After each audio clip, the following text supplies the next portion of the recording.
Hello, I'm David Kerr and you're watching Shalom World News. Here are your latest news headlines from around the globe. In Australia, Cardinal George Pell has been released from prison after the country's most senior panel of judges voted to unanimously overturn a conviction for child abuse.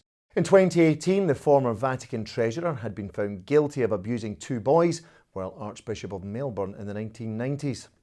But the High Court of Australia has now quashed that verdict, bringing an immediate end to Cardinal Pell's 6-year jail sentence. The 78-year-old cleric had always maintained his innocence since he was charged by police in June 2017, describing the allegations as, quote, disgraceful rubbish. Pope Francis has celebrated Palm Sunday Mass in an almost entirely empty St. Peter's Basilica. It's estimated, however, that hundreds of millions of clergy and lay faithful prayerfully participated in the Holy Mass from afar via television and social media. In his homily, the Pope said that the Father who supported Jesus in the Passion now encourages us to serve others during the present COVID-19 pandemic. He said that instead of being discouraged by the fear of failing, we should look upon Christ, upon the crucifix for strength.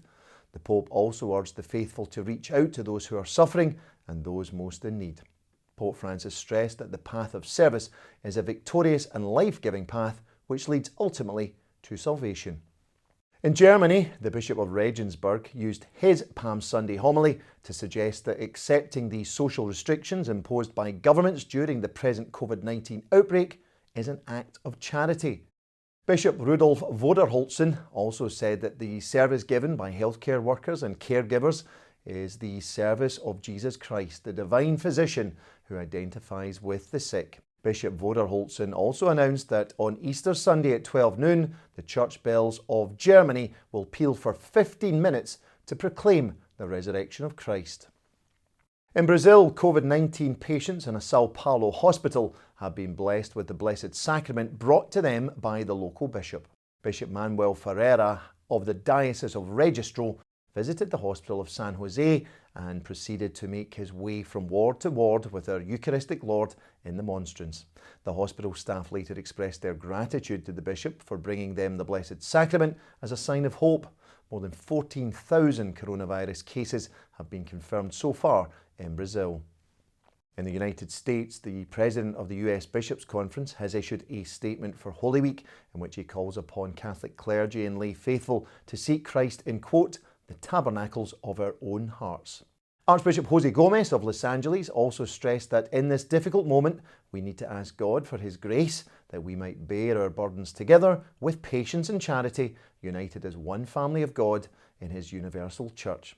The Archbishop said that while some churches may be closed, Christ is not quarantined and His gospel is not in chains. Thus, he proposed, our Lord's heart remains very much open to every man and woman who seeks Him during Holy Week.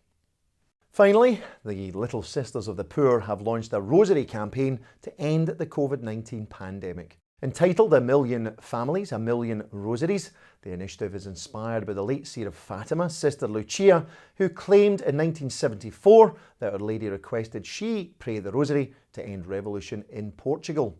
Now the Little Sisters of the Poor are inviting families around the globe to recite 1 million rosaries to end the pandemic, which has claimed more than 80,000 lives worldwide so far.